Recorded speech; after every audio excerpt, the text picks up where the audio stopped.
No shot, no gimmick, no gimme look. No plan, go get it, no giving up. No gas, get a mask like give it up. Gotta get it, gotta kill it like fill it up. No drop, no wait, no hold on. Cock back, let it go like so long. Black suit, black tie with a slow song.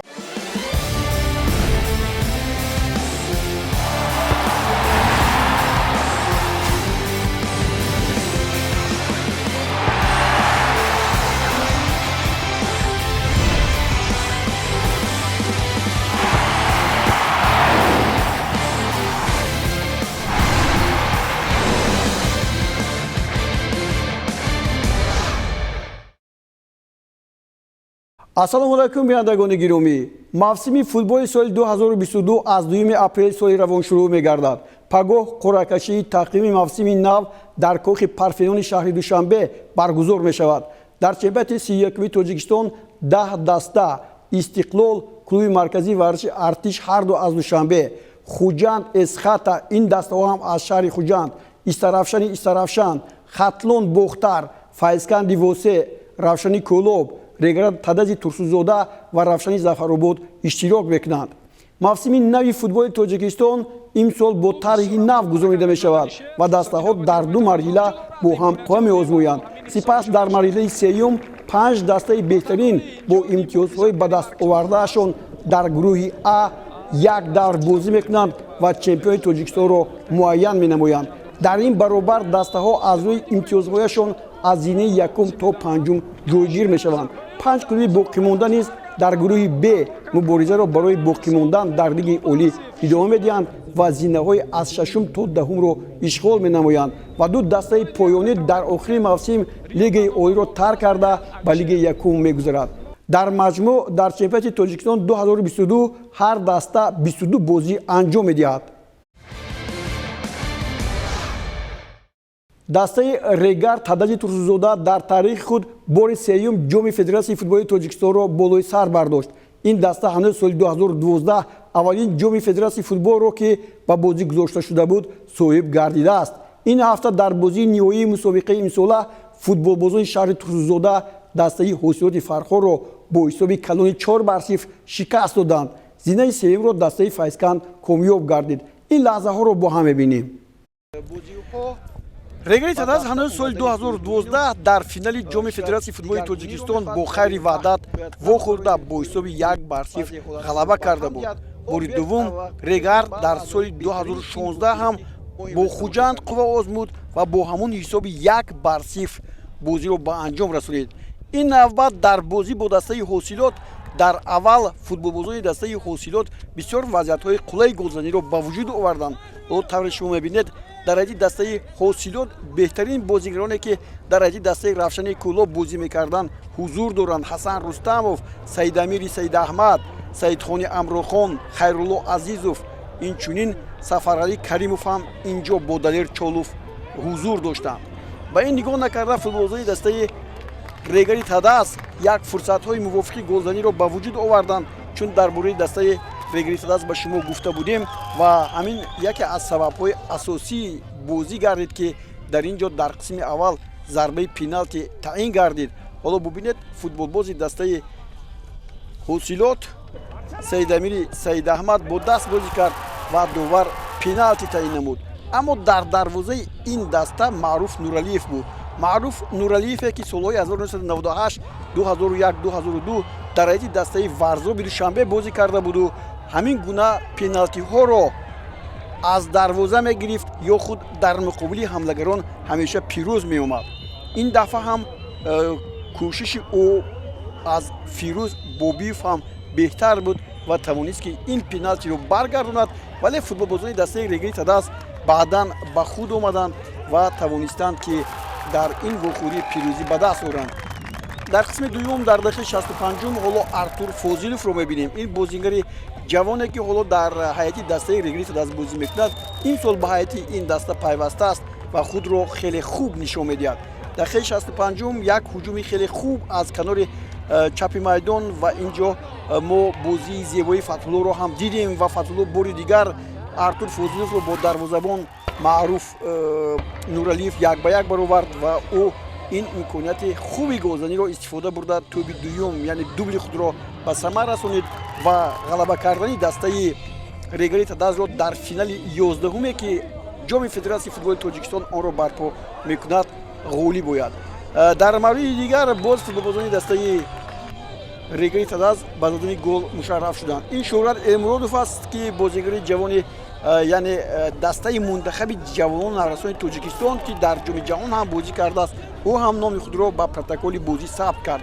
Дақиқаи 79-ум 3-0 дигар барои футболбозони дастаи ҳосилот аз ин варта халос шудан бисёр ҳам душвор буд ва ниҳоят Фатҳуллоев ҳам дар дақиқаи 88-ум голи чоруми дастаи Регари Тадазро ба самар расонид ва бо сари баланд мавсимро Регари Тадаз ки имсол аз лигаи якуми чемпионати Тоҷикистон ба лигаи олӣ гузаштааст худро нишон дод.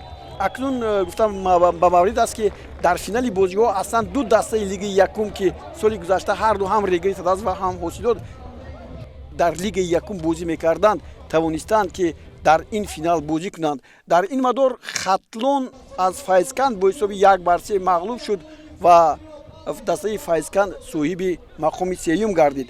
Дар натиҷа дар охири бозӣ Федератсияи футболи Тоҷикистон ҷоми Федератсияи футболро ба дастаи Регари Тадаз тақдим кард.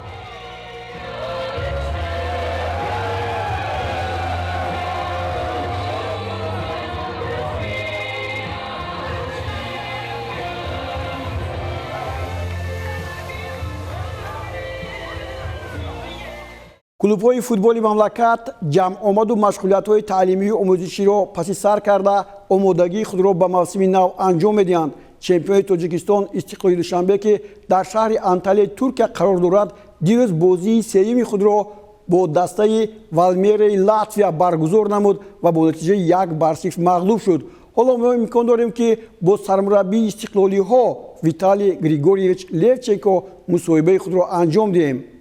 Салом, Виталий Григорьевич, бигӯед ки тайёриҳои дастаи Истиқлол чӣ гуна мегузаранд? Мы работаем по плану, который ранее мы подготовили для футболистов. Вот, пытаемся его придерживаться. Вот, дай бог, чтобы нам погода позволила, и мы провели и выполнили тот объем работы, который мы запланировали. Вот, ну, будем надеяться, что нам удастся все выполнить. Поэтому работаем в штатном режиме, готовимся к новому сезону. Чӣ навигариҳо дар ҳайати даста ҳаст?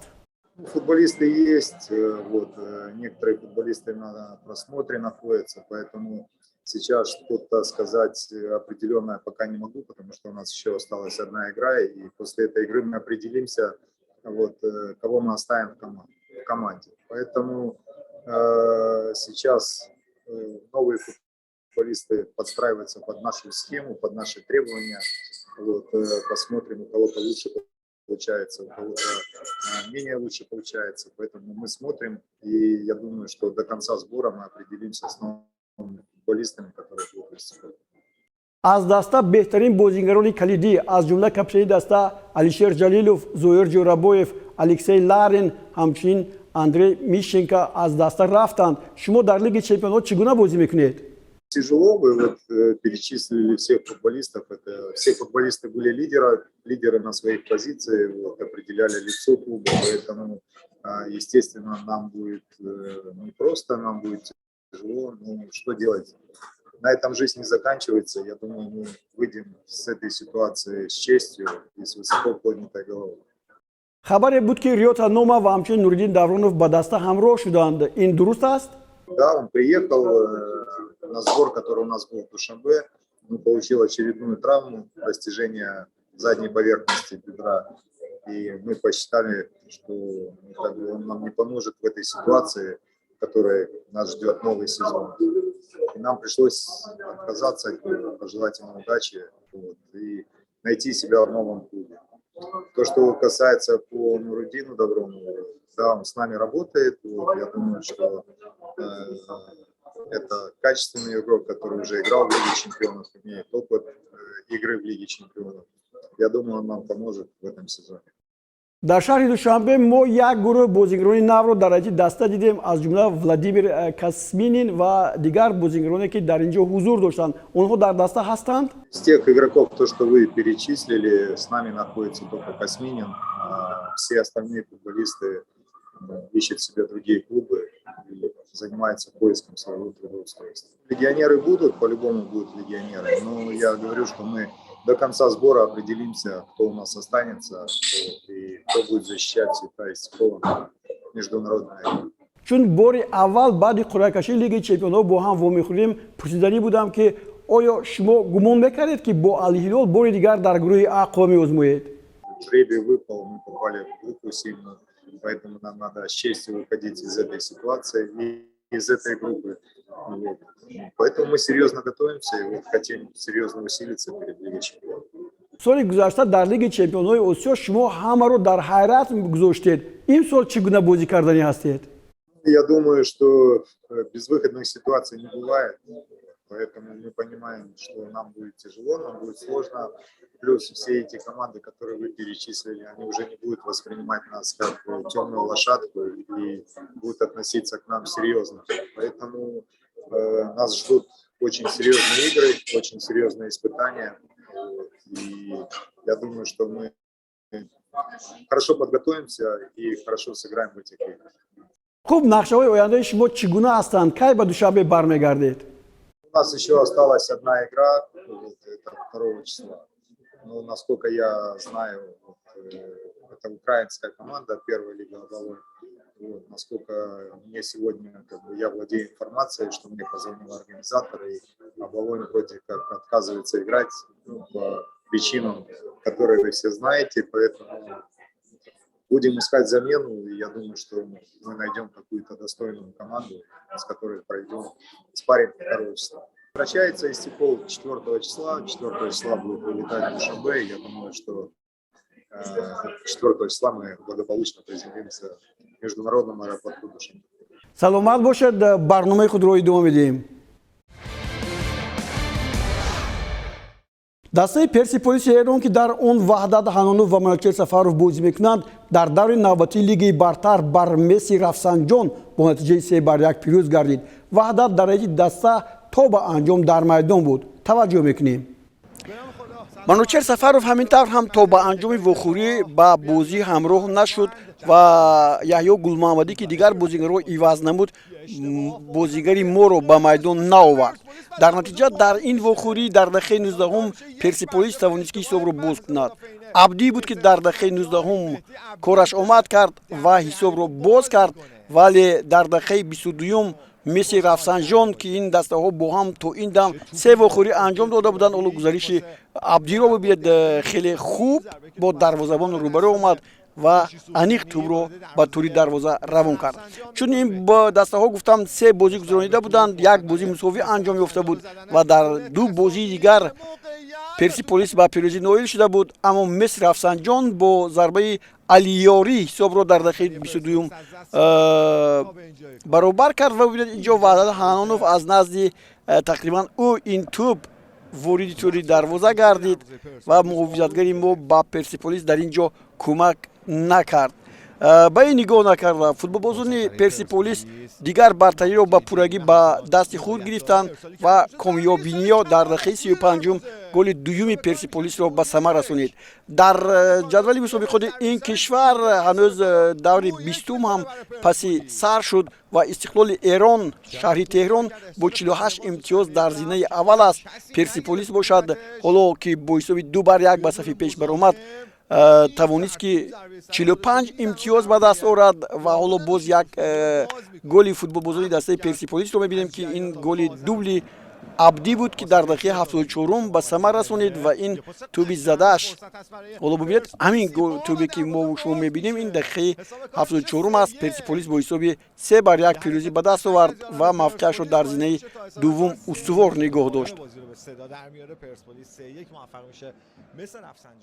собиқ бозигари дастаи Истиқлоли Душанбе Зоир Ҷӯрабоев бо дастаи Сурхони Ӯзбекистон шартномаи ҳамкориро ба имзо расонид ва ҳамакнун дар ин даста бозӣ хоҳад кард. Зоир Ҷӯрабоев дар мавсими соли 2021 дар ҳайати дастаи Истиқлол 25 вухӯрӣ гузаронида 3 гол задааст ва 2044 дақиқа дар майдон бозӣ кардааст. Зоир Ҷӯрабоев аз соли 2019 дар ҳайати Истиқлол ҳунарнамоӣ кард. ӯ аз клуби марказии варзиши Артиш Помир ба ин даста гузашта буд. илҳом баротов бозигари дастаи Истарафшани шаҳри Истарафшан беҳтарин ҳамлагари мавсими гузаштаи футболи Тоҷикистон шояд ба ҳайати дастаи Машъали Ӯзбекистон пайвандад. ҳоло ӯ дар ҳайати ин даста аз назари мураббиён мегузарад. илҳом соли гузашта дар ҳайати дастаи Истарафшан аз ҳама беҳтарин буд ва аз 23 фохӯрӣ 3 маротиба бозигари беҳтарин гардиду ба дарвозаи ҳарифон 13 тӯб зад. аслан дар 3 мавсими охири ҳунарнамоӣ дар ҳайати Истарафшан капитани ин даста буд. дар ҳамин ҷо барномаи навбатии футболи Осиёро ба анҷом мерасонем. мақсади мо тарғиби футболи Тоҷикистону Осиё аст. аз барномаҳои мо қафо намонед ва ҳамеша маълумоти навтариро пайдо кунед. боқӣ сеҳатмандию пирӯзии шумо орзуи мост. худро эҳтиёт кунед. хайр.